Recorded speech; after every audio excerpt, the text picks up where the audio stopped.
What's going on, everybody? Joe at the Big Sky Model Workshop.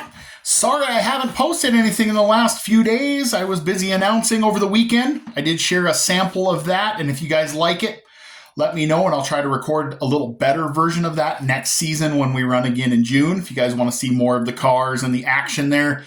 Was some really darn good racing. I wish I'd have been able to record it, but I just can't get quite to work with my phone, but that's something maybe I can fix over the winter. So, of course, after doing 2 days of hollering doing that, I had absolutely zero voice. So you guys would have heard me shrieking like I was going through puberty again. Nobody wants to hear that. But we've made it to Wednesday.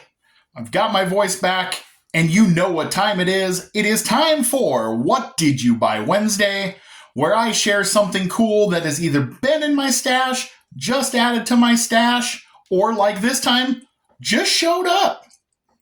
Full disclosure, I paid for it. But here we go. About 2 months ago, watching videos on YouTube, including Chris at HPI Guys Workshop, which is a great way to stay on top of what's coming up in the market. And Chris did an unboxing and a build of this. AMT's newest release of the 69 Falcon Modified Stocker. They've got the Modified Stockers for just about everything. I think the only two that aren't currently on the market is the 69 Torino, which if you buy AMT's 69 Torino, most of the parts are already there. And the 65 Olds, which is super cool. But they're all out there. If they're not in your hobby shop, they're out there in your swap meets and your used kit piles and even the old dreaded Evil Bay, but they're out there. I love these kits. I know they're not accurate, and I don't care.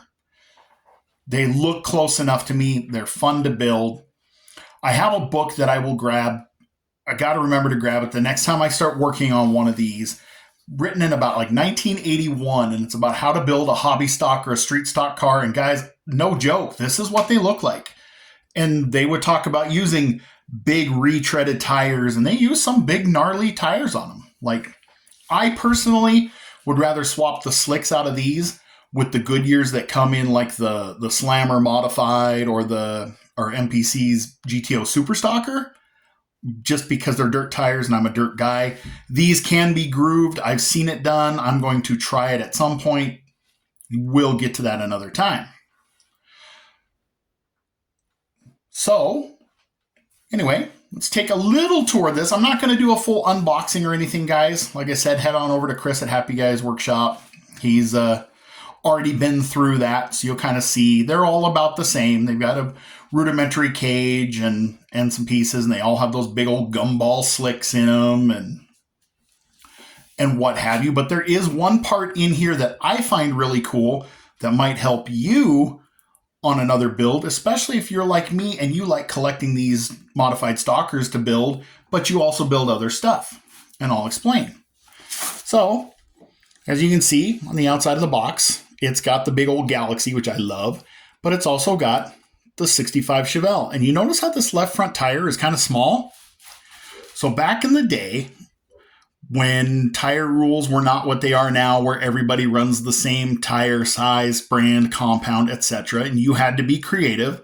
When you were running a tight, short track, you ran a very tiny left front tire.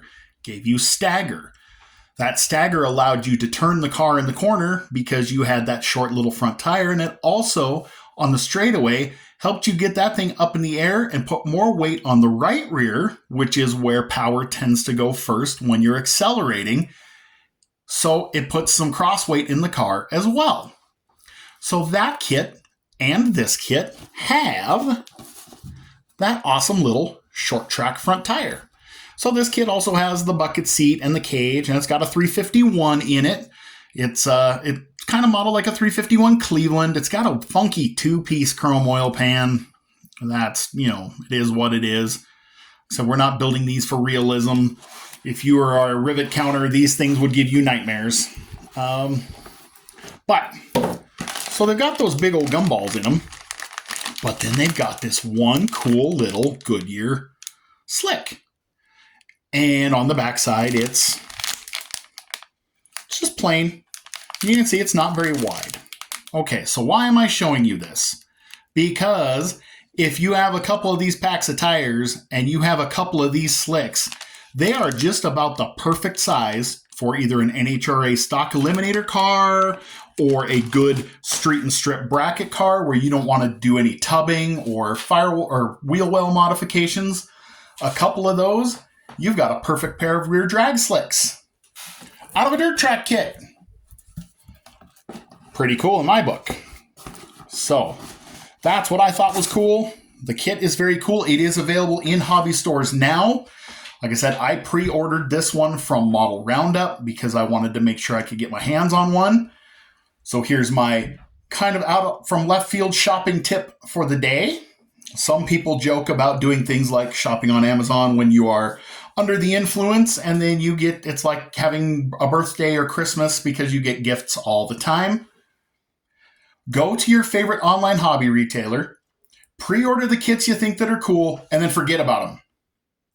Next thing you know, you're like me and you come home and on Tuesday there's a box sitting on your desk and you're like, hey, what's that?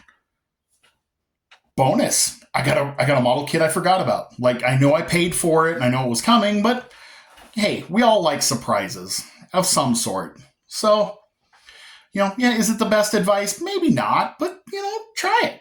You never know. I got a couple more things that are pre-ordered and I don't know when I'll see them, but I promise you that when I do, they will be on here so that you guys can know about them too. And with that, I will wrap up this week's What Did You Buy Wednesday. Stick around throughout the week, though. I've got to catch up. I've got some other small stash ads. I got some shop card shout outs to do. And congratulations to you guys because we are at 500 subscribers now. Our little community here has hit that amazing 500 subscriber mark. I am humbled and honored.